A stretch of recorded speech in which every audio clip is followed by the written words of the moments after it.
Podcast Caminhos da Linguagem. Caminhos da Linguagem. Saudações, caminhantes! Sejam bem-vindos ao segundo podcast do Caminhos da Linguagem. É muito bom, meus amigos, estar com vocês de novo, dividindo algumas reflexões e pesquisas que nós fazemos aqui no Caminhos da Linguagem. Nesse áudio, eu vou dividir com vocês algumas reflexões sobre a linguagem didática. O objetivo aqui é também ajudar a quem precisa trabalhar, ensinar algo, que está trabalhando com instrução, ou simplesmente para quem pesquisa sobre linguagem e educação. Mas antes de mais nada, vamos pensar no que é didática. Não sei. Bom, a palavra didática surgiu do grego e quer dizer arte ou técnica de ensinar. Ah, é isso. Então a didática é considerada um ramo da pedagogia que se dedica às estratégias de ensino. Nesse universo, existem diversos estudos a respeito da didática, porém nós gostaríamos de nos dedicar aqui nesse áudio à linguagem.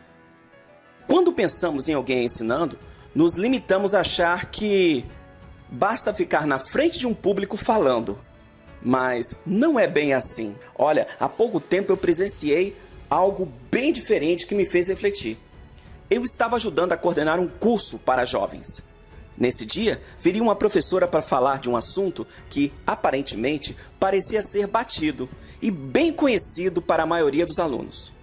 Porém, a forma como ela foi conduzindo a sua temática foi aos poucos envolvendo a galera de uma maneira que logo estavam todos participando com muito entusiasmo. No final, todos saíram animados da aula, dizendo que aprenderam coisas incríveis com a professora. Gente, eu estava lá e me veio um monte de perguntas. Como ela conseguiu envolver os alunos?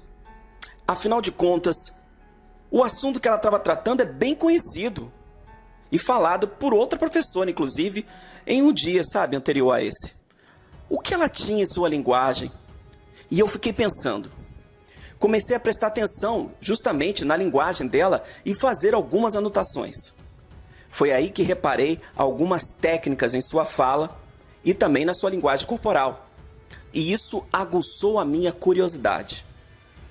Dessa forma, iniciei um estudo e pesquisa sobre o assunto. Este áudio é apenas uma introdução das minhas pesquisas. Bom, eu dividi a linguagem didática em 5 aspectos básicos: a organização temática, a filosofia de vida, as estratégias de envolvimento, os recursos didáticos e o estilo de ensino. Aqui eu vou mostrar para vocês que esses aspectos fazem parte da linguagem de grandes professores, dos grandes mestres de nossa história, ou seja, de quem sempre ensinou a gente. Olha, não pense que não tem a linguagem didática na nossa casa. Sim, a nossa própria mãe utiliza uma linguagem didática ao querer nos ensinar as coisas importantes da vida. Aliás, as coisas que nossas mães nos ensinam, que os nossos pais nos ensinam, ficam marcadas também na nossa própria fala, quando a gente vai querer ensinar para os outros. É claro. Mas será que é só dos nossos pais? Claro que não. Existem outras coisas que também influenciam o desenvolvimento de uma linguagem didática. Para começar, vamos pensar na organização temática, OT. Entenda a organização temática como a forma como o educador constrói a sua linha de raciocínio durante a sua exposição oral. Para conhecer a OT utilizada em uma linguagem, é necessário fazer uma boa análise temática. Nós já tratamos desse assunto lá no canal. É verdade. Ao fazer a análise temática, conhecemos o contexto temático do educador, ou seja, em que campo ele transita ao abordar os seus assuntos. A partir daí, podemos ir para as palavras-chave, que revelarão os principais destaques de sua fala. Analisando os destaques, nós conheceremos a ideia central de seu modo de ensinar, e isso pode surpreender. Então, dentro de uma matéria, podemos ter mestres que se dediquem mais a um ramo e outros que se dediquem a outros ramos.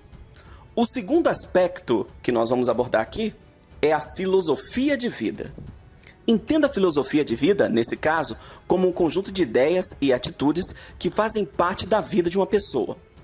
Nesse sentido, nós temos a presença das crenças como um importante influenciador no trabalho docente.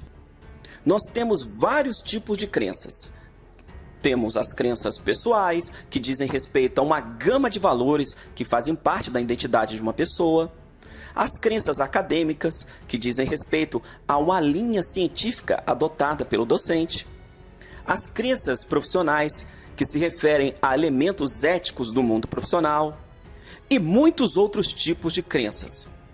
Quando reunimos diversas crenças de um docente, conseguimos ver de onde vem o seu discurso e assim entender a sua linguagem didática.